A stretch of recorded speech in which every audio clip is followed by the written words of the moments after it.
At least 14 people were killed and at least 38 wounded, including 5 children, after a bomb tore apart a busy road in southwestern Colombia, according to local authorities. The incident was part of a wave of terror attacks this weekend, Colombian officials also said, as deadly violence resurges in the country. Samsung's mobile division could record its first ever annual loss in 2026 as rising memory costs, stronger competition and pressure across product categories weigh on the business, according to a report from Sami Guru. The report said Samsung Mobile chief TM Roh told company leaders that the MX business could lose money this year. And Donald Trump cancelled a planned trip by US officials to Pakistan for talks on the Iran war on Saturday, shortly after Tehran's delegation had left Islamabad. The US president said Special Envoy Steve Witkoff and son-in-law Jared Kushner would be wasting too much time, adding that if Iran wanted to talk, all they have to do is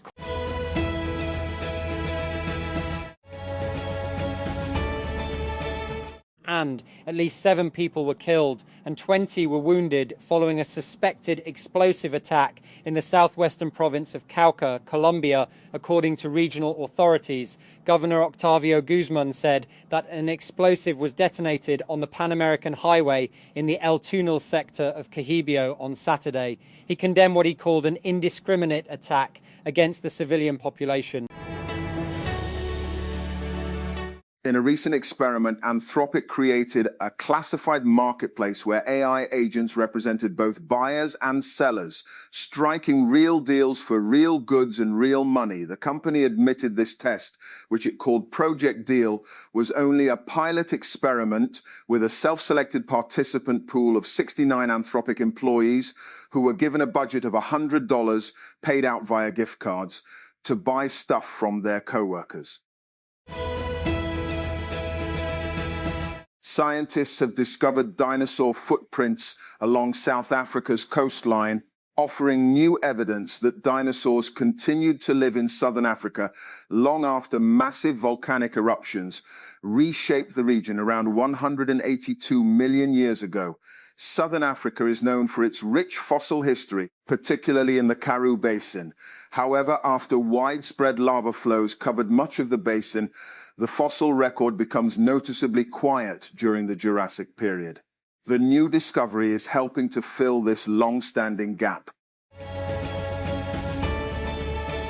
And a new global ranking has revealed the world's richest countries for 2026. But this time, the list is not based only on GDP. According to travel insurance comparison site HelloSafe, its prosperity index combines GDP and GNI with quality of life indicators such as income equality, poverty rates, and the Human Development Index, HDI. And the flash mob descended on Brisbane City Square wearing double denim and blonde wigs in the style of a legendary Australian singer as they danced with wild abandon to one of his 1980s hits. In an unlikely pairing, pro-Palestinian protesters have adopted John Farnham's song Two Strong Hearts as an unofficial anthem because its lyrics bear a coincidental resemblance to a political slogan recently banned by the state government in northeastern Australia. Tehran, Iran's authorities and state media project that they are less interested than before the war in negotiations with the United States if they go beyond their accepted terms, as mediated talks failed to materialize in Pakistan. Foreign Minister Abbas Araghchi met senior Pakistani officials in Islamabad on Saturday and left for Oman to be later bound for Russia. The top diplomat, who was not joined by Parliament Speaker Mohammad Bagher Ghalibaf like in a previous round of negotiations earlier this month, said he was yet to see if the US is truly serious about diplomacy. A United States federal court has blocked the administration of United States President Donald Trump from deporting a woman and her 5 children following their release from immigration detention. Hayam El-Gamal and her 5 children, ranging in age from 5 to 18 years old, had been held for 10 months prior to their release earlier this week following a judge's order. They had been held in detention for the longest of any known family. during Trump's second term in office. And divisions are widening within NATO. US President Donald Trump is furious after a refusal by European member states to join the US-Israeli war on Iran. Maine Governor Janet Mills has vetoed a bill that would have temporarily brought permits for new data centres to a halt. If it had become law, LD 307 would have imposed the country's first statewide moratorium on new data centres, lasting in this case until November 1, 2027. The bill also called for the creation of a 13-person council to study and make recommendations on data centre construction. And Hungary's outgoing Prime Minister Viktor Orban has said he will not take up his seat in Parliament after his party was defeated in a landslide that ended his 16-year rule. I am now needed not in Parliament but in the reorganisation of the patriotic movement, he said in a video statement released on social media on Saturday evening. Arsenal returned to the top of the Premier League as Eberechi Eze's Thunderbolt sealed a tense 1-0 win against Newcastle. For the first time since October, Arsenal had started a league game out of pole position after Manchester City's 1-0 win at Burnley on Wednesday sent them to the summit. United States President Donald Trump has announced that his envoys would not be traveling to Pakistan for talks with Iranian officials after Foreign Minister Abbas Araghchi left the country. The US president told news outlet Fox News that he had ordered Steve Witkoff and Jared Kushner to ditch plans to visit the Pakistani capital Islamabad for the possible talks, despite his earlier claims that Iran was making an offer aimed at resolving the two-month conflict. Hours after an Iranian delegation departed Islamabad, Prime Minister Shehbaz Sharif on Saturday spoke with Iranian President Masoud Pezeshkian and said that Pakistan was committed to serving as an honest and sincere facilitator. In a post on the social media platform X, PM Shehbaz said that he had a warm and constructive call with the Iranian president on the evolving regional situation. The Mexican government says 2 US agents who died last weekend in a car crash had not been authorized to operate in the country. The officials, who reportedly worked for the CIA, had taken part in a raid on suspected drug labs in the northern state of Chihuahua before their vehicle skidded off a mountain road and exploded. And human rights groups in Venezuela have criticized interim President Delcy Rodriguez for saying a scheme to release political prisoners was coming to an end. Having been in place for just 9 weeks, nearly 500 political prisoners have been released under the amnesty law brought in by the country's National Assembly. Prisoner rights group Foro Penal says, but many more are thought to still be in jail. Gaza held its first elections in more than 20 years on Saturday, but only in one city for a small fraction of the shattered territory's population, amid a stalled process to advance the US-brokered ceasefire between Israel and Hamas. The elections took place in the city of Deir al-Balah in central Gaza, one of the areas that suffered the least destruction during nearly 2 years of Israeli bombardment of the enclave. Held under the auspices of the Palestinian Authority, the municipal elections also took place in the occupied West Bank, amid perceived widespread disillusionment with the ruling Fatah party. Deir el-Balah, Gaza, early this morning, Salama Badwan, his wife and daughter, headed to a polling station in Deir el-Balah, central Gaza, to participate in the municipal elections, which are taking place for the first time since 2006. The 43-year-old said he was delighted to be casting a vote after such a long absence and overjoyed that his daughter, who recently turned 18, could vote for the first time in her life.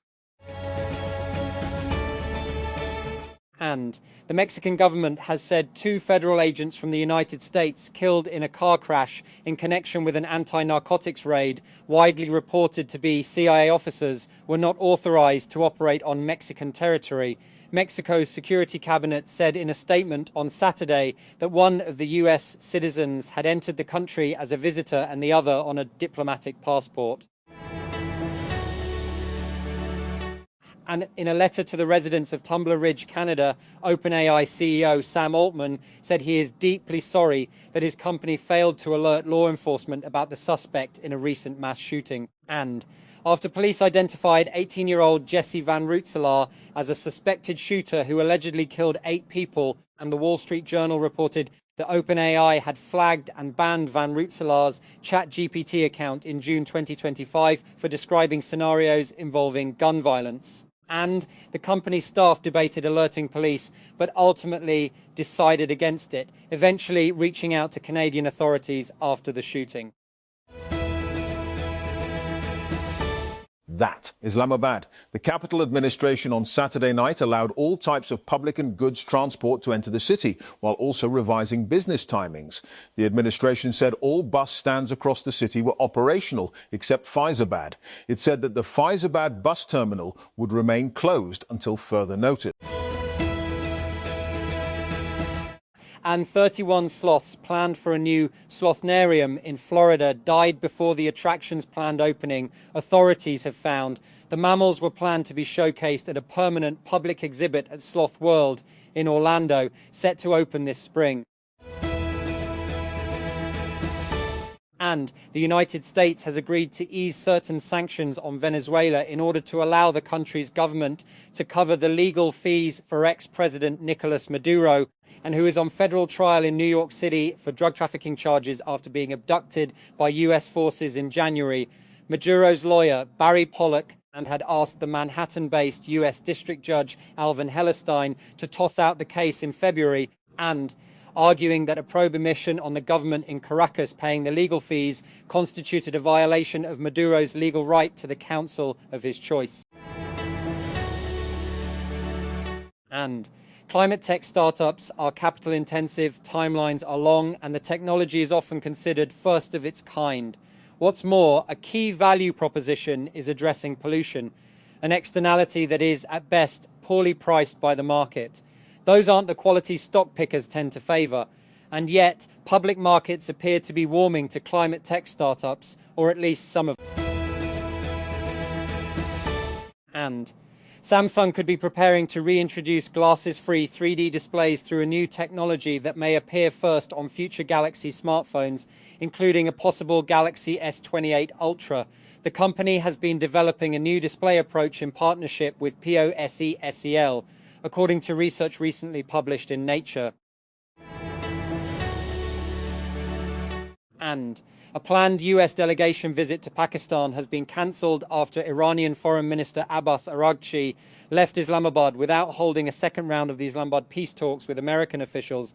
Araghchi had spent the day in Islamabad holding high-level meetings with Pakistani leaders, but Iran maintained that it was not seeking direct negotiations with the United States.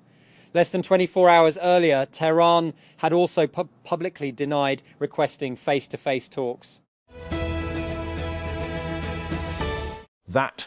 Karachi. For the second consecutive day, rescue workers on Saturday carried out a search operation to recover an 11-year-old boy feared to have drowned after being swept away while swimming in a major waterline in Scheme 33. The boy, Zahid Mohammed Khan, was swept away around 2 p.m. on Friday while swimming in the Karachi Water and Sewerage Corporation, KWSC's line in Scheme 33 near Al-Azhar Garden.